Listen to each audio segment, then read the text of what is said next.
Assalamualaikum warahmatullahi wabarakatuh. Selamat datang di channel YouTube Fakultas Adab dan Humaniora UIN Sunan Ampel Surabaya bersama saya Muhammad Atikur Rahman.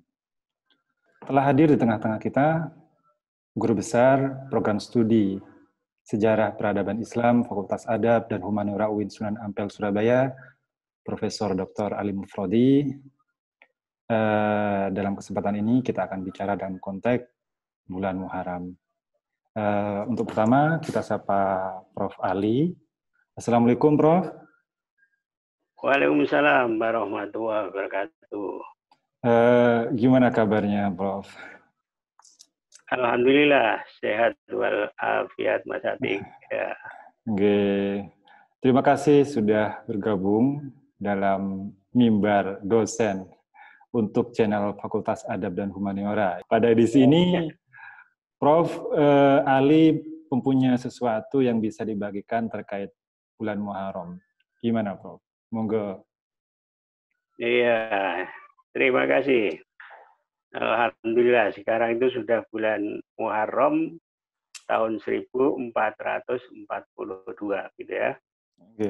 Nah, sehingga umat Islam ini ditengarai dengan tahun baru itu adalah hijrahnya Nabi Muhammad SAW dari Makkah ke Madinah, gitu ya.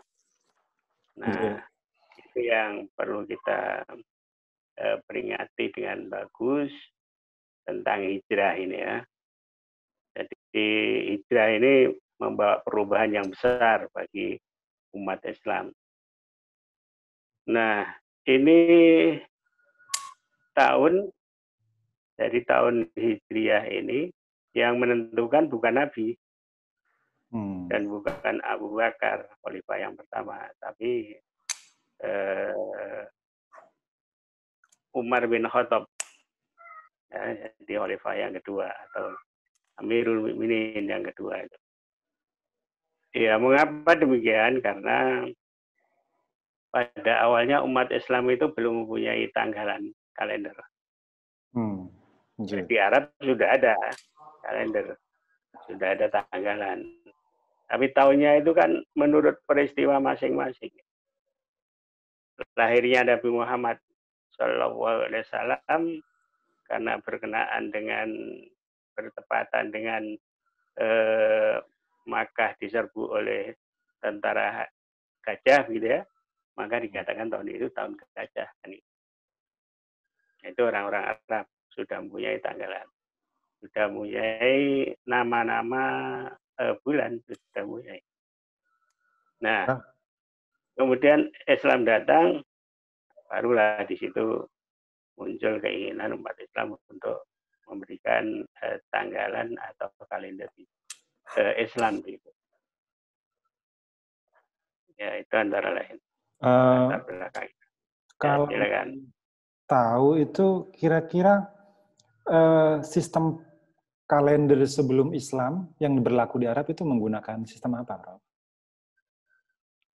Berarti kalau kita lihat Muharram kemudian ini itu juga ada, Rajab sudah ada, Ramadan kan sudah ada, gitu. Ya itu pakai Komariah itu. Komariah. Ya. Enggak, maksudnya ketika Nabi Muhammad kan dianggap lahir pada pada tahun gajah. Nah, istilah tahun gajah itu kan berarti waktu itu penanda waktu itu bukan pada sistem Komariah atau sistem lunar atau apa itu, Prof, yang saya kurang paham gitu. Berarti penandanya itu nggak tetap, maksudnya nggak terorganisir sebagaimana kemudian Samsiah dan Komariah gitu, Prof. Gimana? Ya begini, berarti lahirnya itu mereka sudah menggunakan tanggalan, tetapi tahunnya belum, gitu kan? Kalau tanggalannya Muharram, kemudian Rajab, Syawal, Dzulhijjah itu mereka sudah ada. Kita lihat gini, Nabi Muhammad dilahirkan pada tanggal 12 Rabiul Awal kan? Itu kan? Itu kan dulunya Masehinya belum ditentukan. Ya, Miladiahnya belum ditentukan. tetapi mereka sudah merekod tanggal 12 Rabiul Awal lahirnya. Berarti kan Rabiul Awal itu bulan sebelum Islam, bulannya orang-orang Arab. Orang Arab. Rajab juga, gitu kan.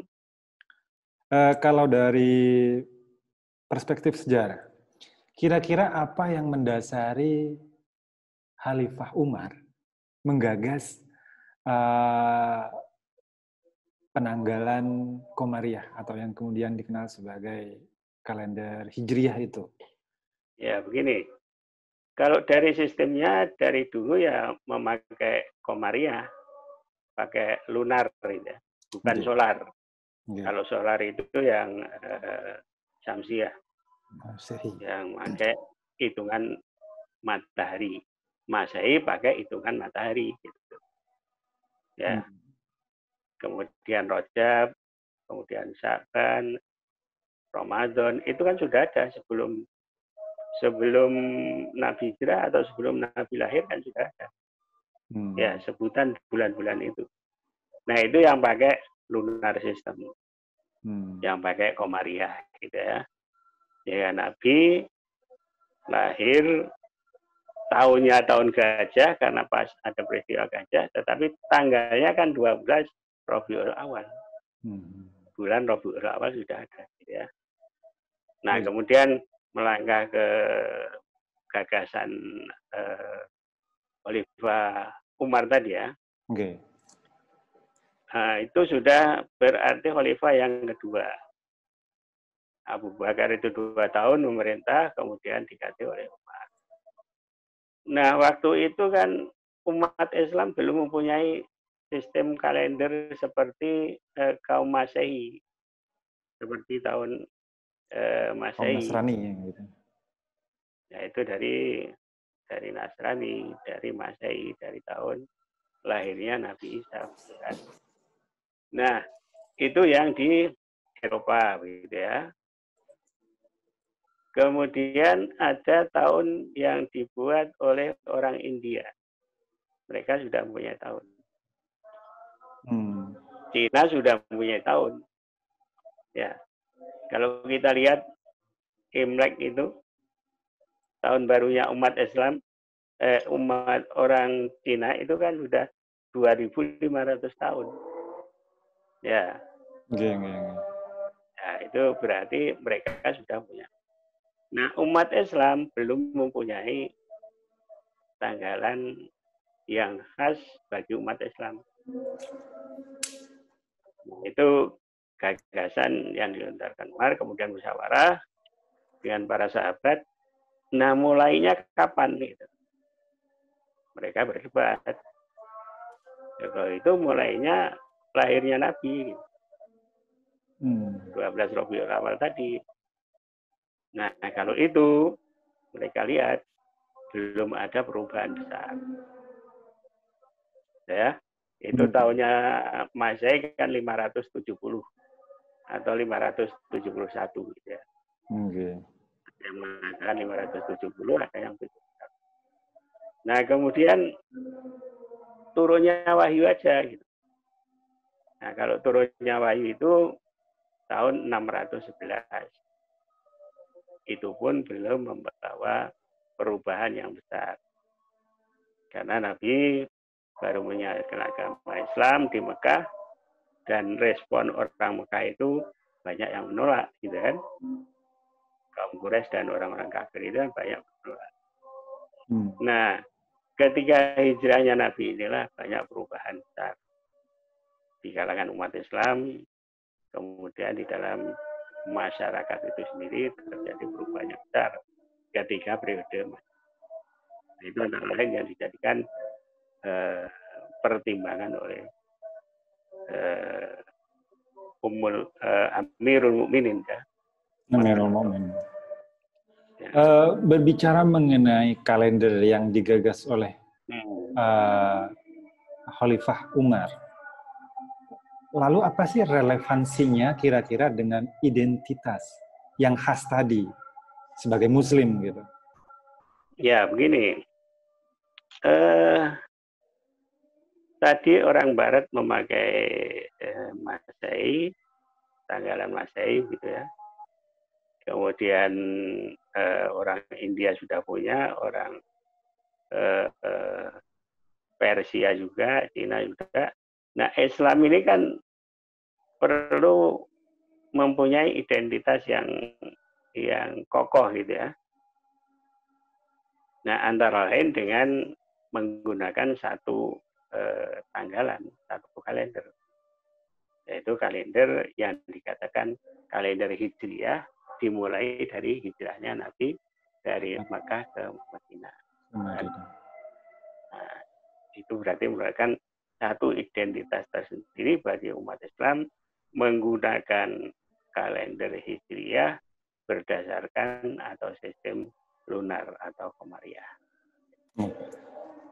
Kalau kita bicara lingkup yang lebih kecil dalam konteks Indonesia misalnya, kita tahu bahwa lambat laun setelah Islam masuk, ada yang menyebut abad 13, ada yang menyebut abad 15, itu kan akhirnya wilayah Nusantara itu kan banyak menggunakan perangkat-perangkat Arab, ya, Arab Muslim maksudnya. Dalam hari ini misalnya ada sistem alfabetis, misalnya dalam korespondensi kan orang-orang di Nusantara sudah lazim gitu menggunakan hijaiyah gitu. Berarti dalam timeline mereka ketika mengorganisasi waktu setiap hari itu kan kecenderung untuk pasti menggunakan kalendernya Muslim, Hijriah tadi. Nah, sampai kalau menurut catatan kayak Claudine Salmon itu kan perangkat-perangkat kayak alfabetis itu kan masih umum gitu, dipakai sampai akhir abad 19.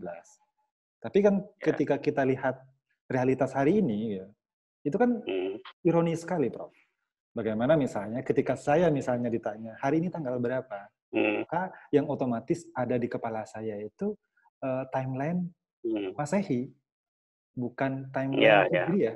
Nah, lalu nah, terhadap realitas seperti itu gimana relevansinya dengan keislaman Nah, berarti gini. Lihat Islam di Indonesia ya. Orang Jawa itu sudah mempunyai kalender. Ya. Namanya tahun Saka. Ya.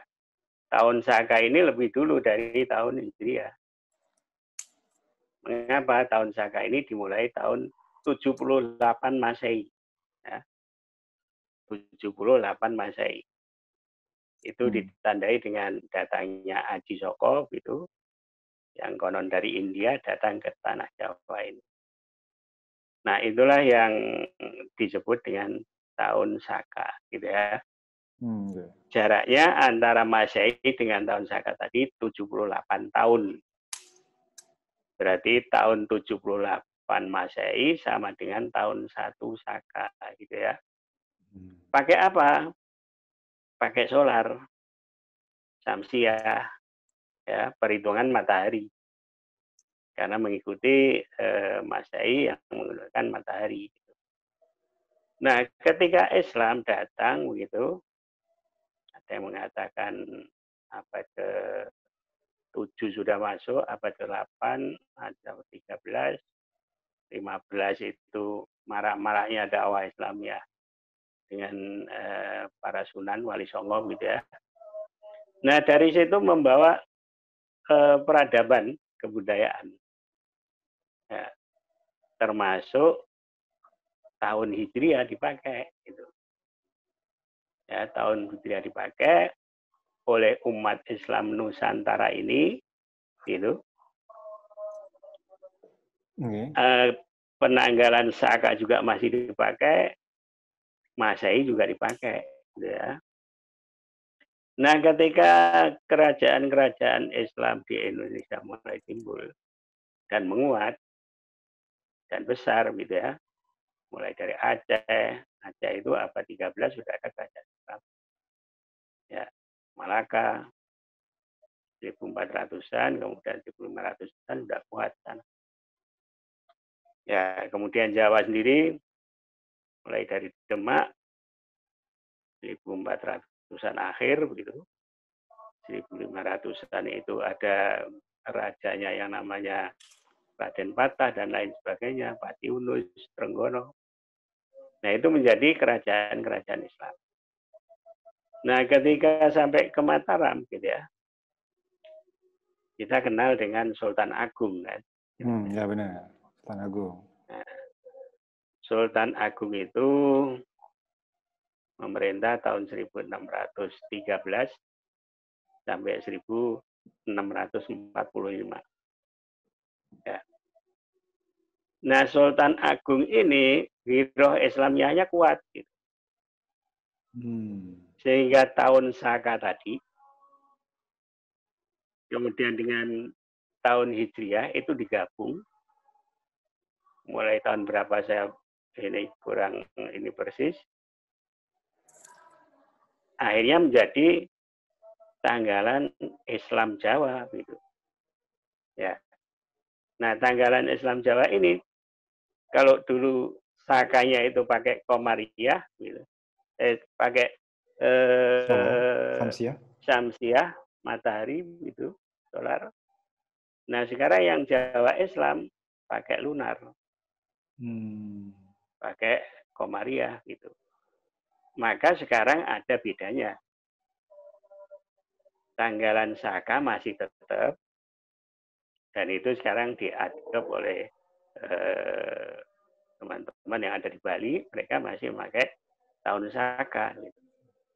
Jadi kalau kita lihat tahun Saka ini umpamanya sekarang tahun 2000 ya, 2020 dikurangi 78 tahun. Sekarang tahun Saka itu tahun 1942.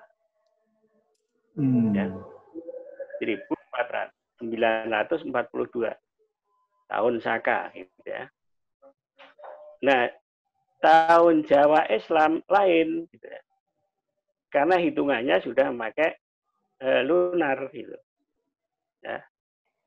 Kalau lunar ini kan akan berkurang tiap tahun 11 hari, gitu kan. Maka tahun Jawa Islam itu sekarang tidak tahun 1942, akan lebih cepat dari 1942.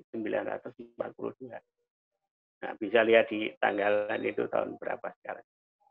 Nah, itu sebabnya ada perbedaan tahun Jawa Islam dengan tahun Saka, dengan Masehi otomatis. Nah, itulah maka akhirnya umat Islam itu memakai tahun Jawa Islam itu. Nah, kemudian sebutannya juga begitu. Sebutannya ada yang Suro, Sapar, Mulut, Bakto Mulut, dan sebagainya. Itu kan Jawanisasi dari Muharram, kemudian Safar tetap Sapar, gitu ya. Rabiul Awal jadi Maulud, gitu ya. Karena pas Mauludin Nabi Sallallahu Alaihi Wasallam. Itu antara lain. Nah, itu berkembang terus sampai sekarang masih berkembang. Ya, terutama di pesantren-pesantren di kota-kota yang kota santri, gitu ya. Seperti Pekalongan, kemudian Kudus. Dulu Yogyakarta itu kalau Jumat itu ya libur.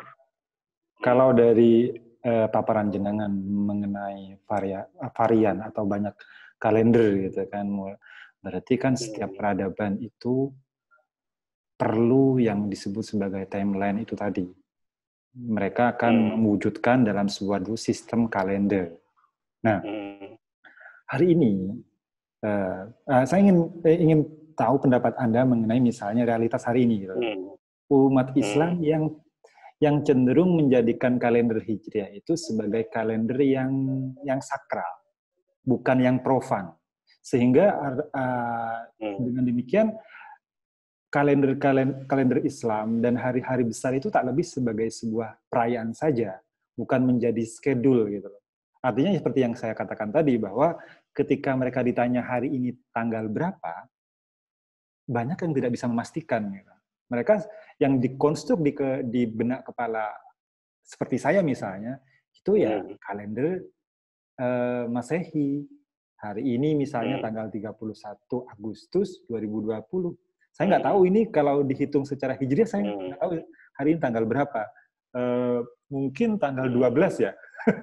Kalau mengikuti kemarin puasa 98. Ya, ya. Nah, itu yang saya Ya. Nah, kalau dari cerita tadi kan kalender itu inherent dalam suatu peradaban. Nah, sedangkan pada realitas hari ini Muslim di Indonesia misalnya sudah tidak menjadikan kalender sebagai realitas sehari-hari. Hanya sebagai perayaan. Pripun pendapat jenengan? Begini, kita bisa menghayati tahun Hijriah itu ya, bulan-bulan Hijriah itu dengan puasa hari ini. Hari ini kan hari Senin ya. Tanggal 12 Muharram ya. Besok kan tanggal 13. Selasa ya. Rabu tanggal 14, Kamis tanggal 15. Nah, kita bisa di bulan tiap bulan tanggal tersebut kita kan biasa berpuasa gitu. Ya. Puasa Ayyamul Bid. Nah, itu kan merupakan pengingat tanggal kan? Ya. Tanggal 13, 14, 15. Oh, sekarang ternyata tanggal. Nah, mari jadi, kita puasa. Salah satu fungsi puasa sunnah itu adalah pengingat waktu gitu, Bro. Iya, itu kan untuk mengingat tanggal itu otomatis. Saya baru sadar ini. Nah, iya. Ya, insya Allah kita besok puasa. Besoknya lagi puasa, Kamis puasa. Sehingga minggu ini gitu ya, atau pekan ini, kalau nggak mau dikatakan minggu gitu ya, maka Senin, Selasa, Rabu, Kamis itu puasa terus gitu. Ya. Tanggal 13 itu 14, 15 ya, Ayyamul Bid. Mengapa dikatakan Bid? Bid itu artinya kan apa Bid? Putih gitu ya. Putih, baik. Ya Bid, Baidok gitu kan. Ya. Nah, Ayyamul Bid itu berarti bulan itu sedang terang. Cemerlang, bulan purnama pada tanggal 15-nya. Nah, itu kan warnanya putih, terang, cemerlang. Nah, itu dikatakan Ayyamul Bid. Nah, ini yang pertengahan ya. Yang pertengahan. Nah, yang awal bulan gitu kan, dengan akhir bulan itu kan ditandai dengan kita ini sudah tanggal 1 atau belum gitu kan. Maka ahli falak gitu, orang-orang falak itu yang berkenaan dengan astronomi Islam khususnya, itu kan menentukan sekarang ini sudah tanggal 12 itu tanggal 1-nya kemarin kapan kan itu. Nah, ini nanti kalau ribut rame itu kalau sudah menjelang awal Ramadan dan awal Syawal. Sadarnya kalender itu kalau menjelang hari raya. Selebihnya itu kebanyakan ya. Saya contoh kasus itu ya nggak peduli. Nah, maksud saya adakah strategi lain selain berpuasa, Prof? Yang artinya itu lebih masuk ke realitas sehari-hari. Sebagaimana kalender Masehi kan. Kalau kalender Masehi kan kita tahu bahwa yang mulai dari gajian, mulai dari bahwa hari ini hari apa, tanggal berapa, itu sangat berkaitan dengan hal-hal yang profan, kerja dan sebagainya. Nah, kalender Hijriah itu kayaknya sudah terlalu jauh dari realitas sehari-hari. Dia hanya menjadi sistem penanda peribadatan yang sakral, sehingga yang sakral kan menunggu momen-momentum aja, tidak setiap waktu sebagaimana kalender Masehi. Nah, selain puasa, kira-kira strategi apa lagi yang dibutuhkan untuk bagaimana orang seperti saya misalnya itu men-schedule kepalanya itu di-schedule dengan Hijriah misalnya. Ya, begini. Tiap bulan aja sekarang ya, tiap bulan gitu ya. Muharram ditandai dengan puasa Asyura gitu kan. Berarti sudah kena itu dari situ kan. Nah, kalau itu tanggal 9 atau tanggal 10, ya kita masih ingat sampai tanggal 15 tadi kan. Gitu. Safar, ini berarti biasanya kalau orang Jawa kan gini, kalau bulan Muharram, bulan Suro, itu kan nggak ada orang yang menikahkan anaknya. Rame-rame gitu kan. Nah itu dulu, sekarang ya udah mereka sudah nggak pandang bulu pokoknya. Pokoknya hari Sabtu Ahad gedung kosong ya itu udah. Nah itu ya. Kemudian di bulan Rabiul Awal Maulud gitu kan, ditandai dengan peristiwa lahirnya Nabi Muhammad SAW pada tanggal 12 Rabiul Awal. Nah, itu pun kan ditandai dengan mulai dari awal gitu ya, awal Rabiul Awal, tanggal 1-nya. Gitu. Nah, itu kemudian bulan berikutnya sampai bulan Rajab gitu ya. Rajab ditambahi dengan Isra Mi'raj gitu kan. Tanggal 27 bulan Rajab. Orang akan teringat itu. Oh, sekarang sudah Rajab. Ayo rejepan. Belum tanggal 27 sudah banyak rejepan. Nah, ini yang laris ya para ustadz itu kan. Untuk ceramah Isra Mi'raj. Sudah ayat 1 dari surat apa itu, Subhanalladzi asra, itu laris. Ya itu ya. Kemudian masuk ke bulan Sya'ban gitu kan. Nah, di situ Sya'ban juga begitu. Tanggal akhir Sya'ban sudah ditengarai lagi. 15 tadi juga ditengarai, 1 Ramadan masuk. Nah, kalau di bulan-bulan itu sampai Syawal, kemudian sampai bulan Haji, nah itu kan ditandainya dengan antara lain Idul Fitri dan Idul Adha. Nah, begini. Suatu kebudayaan itu akan langgeng, akan berada terus. Manakala manusianya itu yang menyokong kebudayaan tadi akan ada. Kalau itu sudah tidak ada, digerogoti dengan kebudayaan yang lain, maka otomatis akan hilang. Ya, hilangnya sedikit-sedikit, gitu kan? Ya, maksud saya kan memang kalender itu sangat signifikan dan sangat penting karena itu bagaimana mengorganisasi peribadatan yang bersifat keislaman, gitu.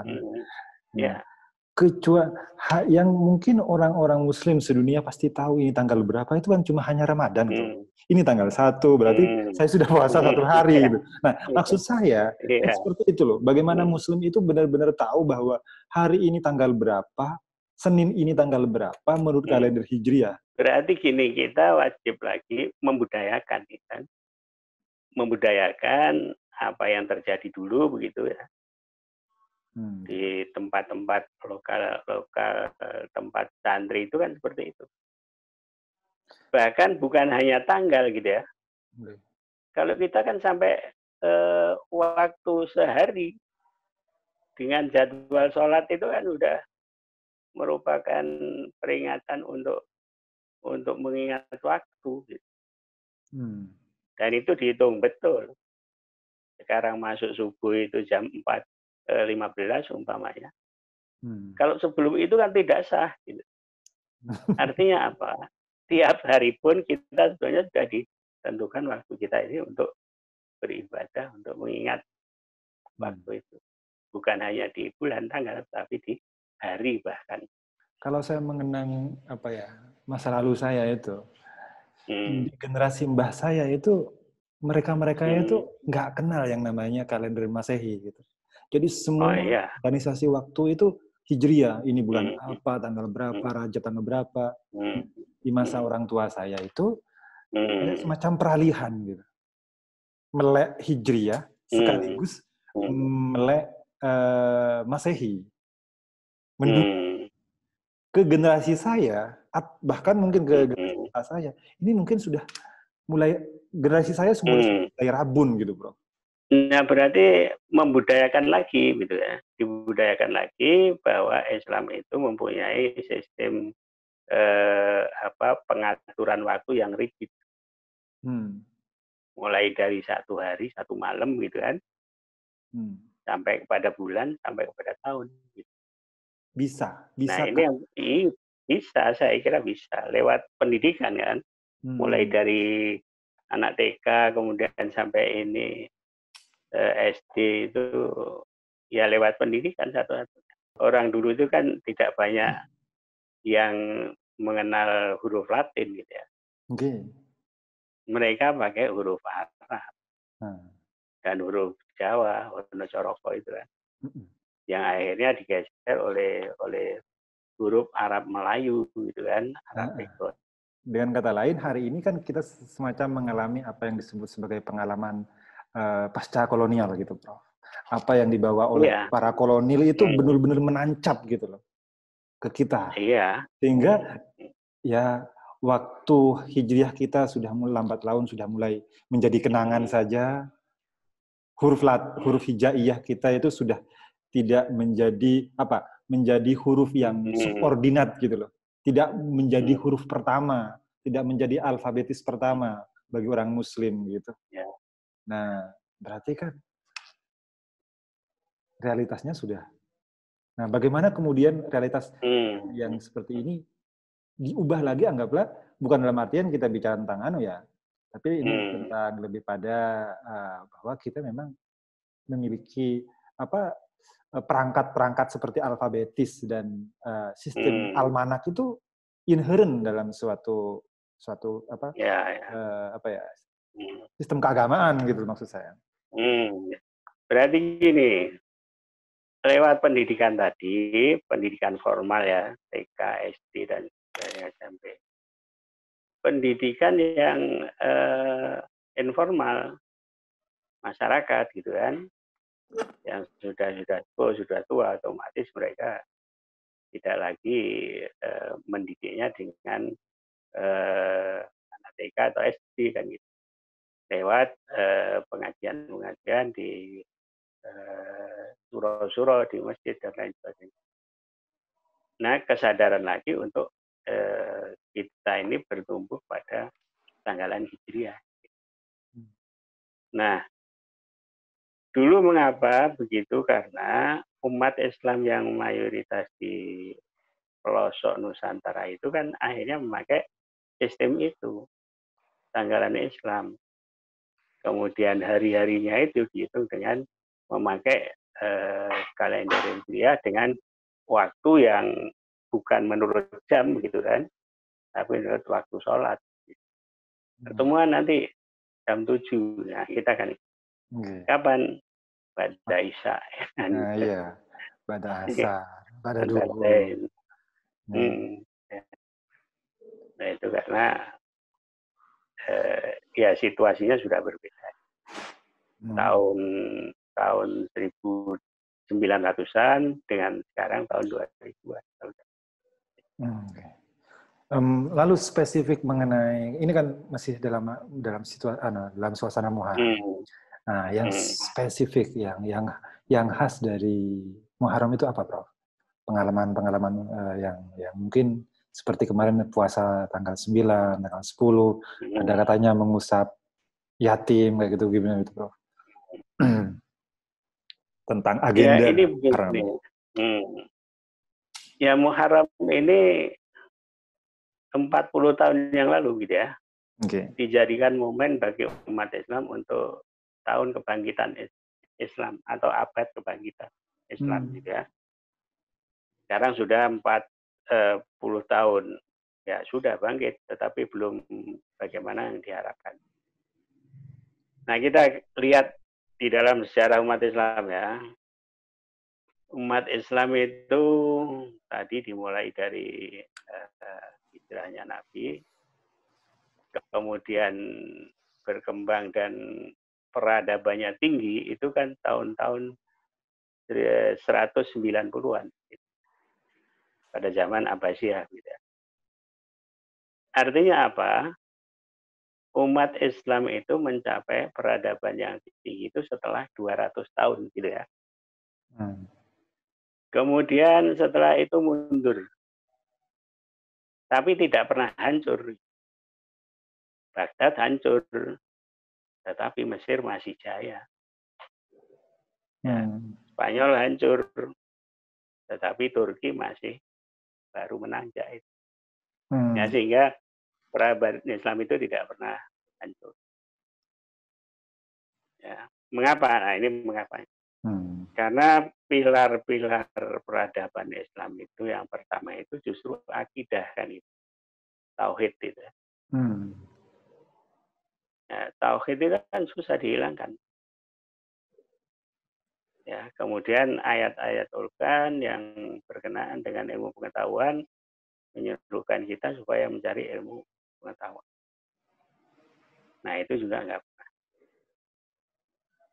Nah, kemudian umat Islam ini, wilayahnya ya, negeri Islam itu, penuh dengan kekayaan alam yang melimpah. Timur Tengah dengan minyaknya, kemudian kita dengan perkebunannya, dan lain sebagainya. Nah, ini yang ketiga ya. Yang keempat itu faktor umat Islam dari generasi muda. Ya. Umat Islam itu sekarang sudah 1.500.000.000 seluruh dunia. Itu sudah sama dengan 23% dari penduduk dunia yang sekitar 7 miliar.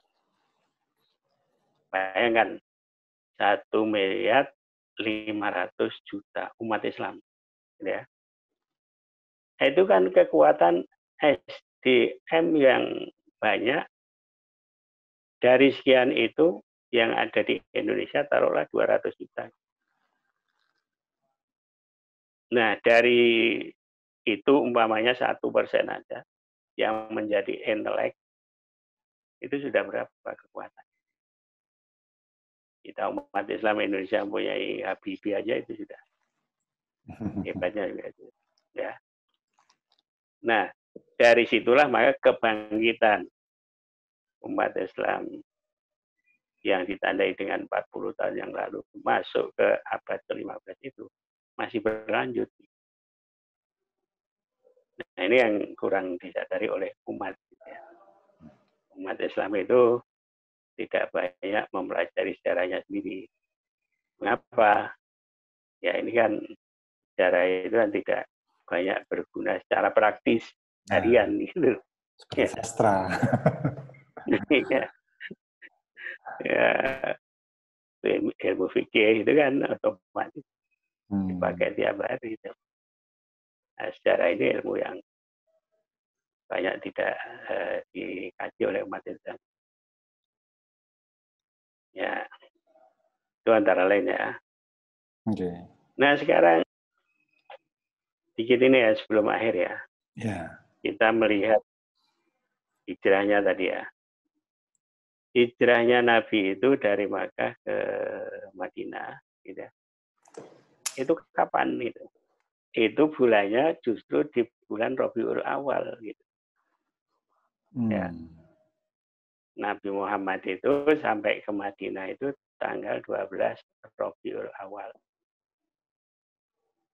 Mengapa Umar menyebut ini bukan dari Muharram? Tidak, Umar menyebut kita memakai tanggalan Islam itu ketika hijrahnya Nabi, dimulai dari hijrahnya Nabi. Tahun di mana di dalamnya Nabi hijrah itu. Ya.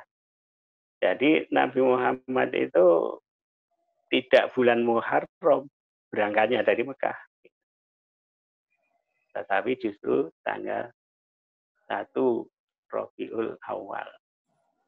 Hingga sampai di Madinah itu, sampai Kuba dulu ya, sebelum masuk. Itu tanggal 12 Rabiul Awal. Atau tanggal 24 September tahun 622.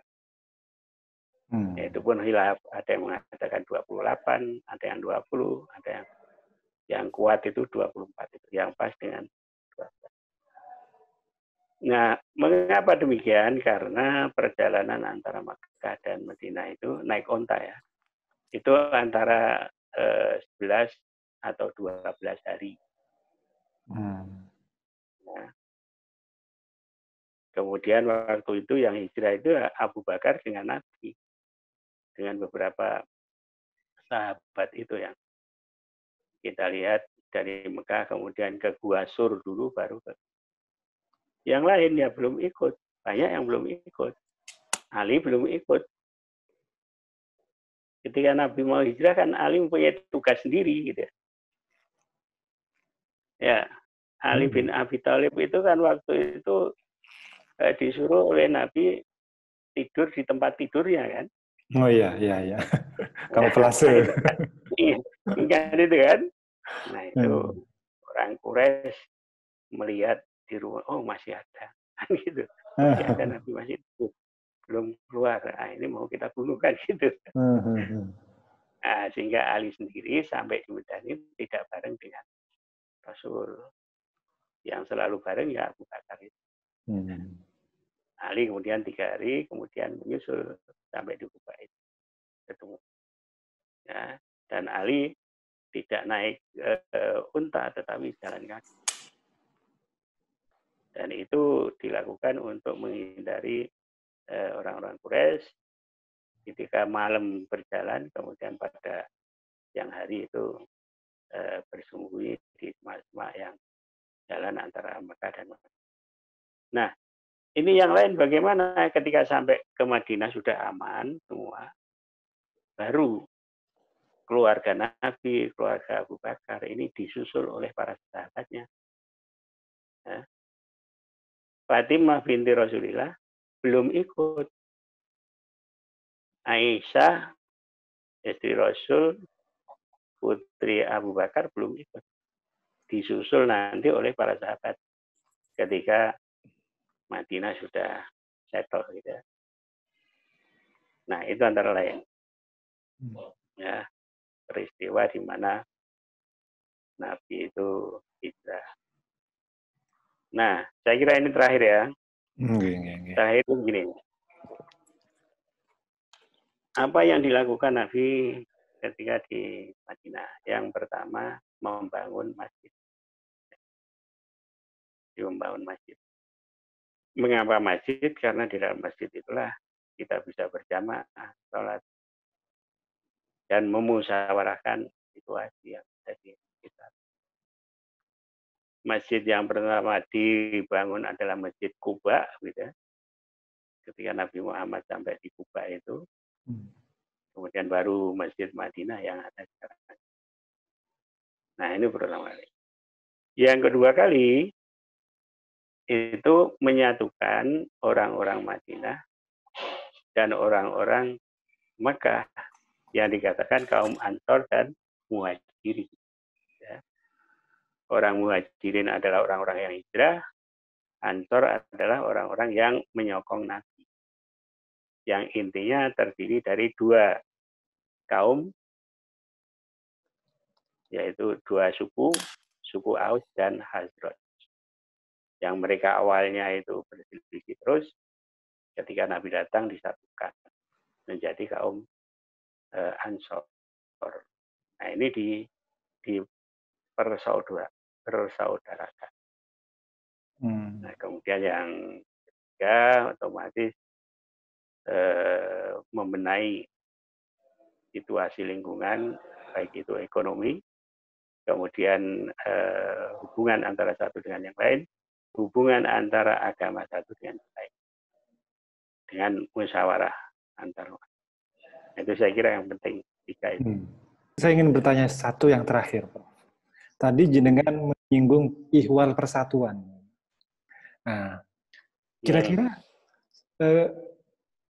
Khalifah Umar menggagas Almanak Hijriah itu apakah dalam rangka mempersatukan skedulnya, gitu, misalnya perang atau ada sebagainya? Apakah ada hubungannya dengan seperti itu?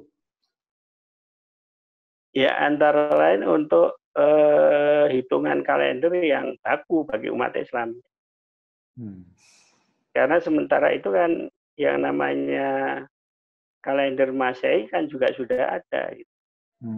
Di Makkah pun juga sudah ada. Gitu kan. Berarti dengan kata lain memang Almanak ini adalah identitas persatuan umat Islam. Ya, antara lain menyatukan umat Islam, identitas umat Islam bahwa umat Islam itu mempunyai sistem kalender tersendiri dengan hitungan Komariah. Saya kira begitu. Demikian para pemirsa, waktu diskusi kali ini bersama Prof. Alim Faudy. Semoga apa yang kita diskusikan hari ini bisa bermanfaat. Akhirul kalam. Wassalamualaikum warahmatullahi wabarakatuh. Waalaikumsalam warahmatullahi wabarakatuh. Terima kasih.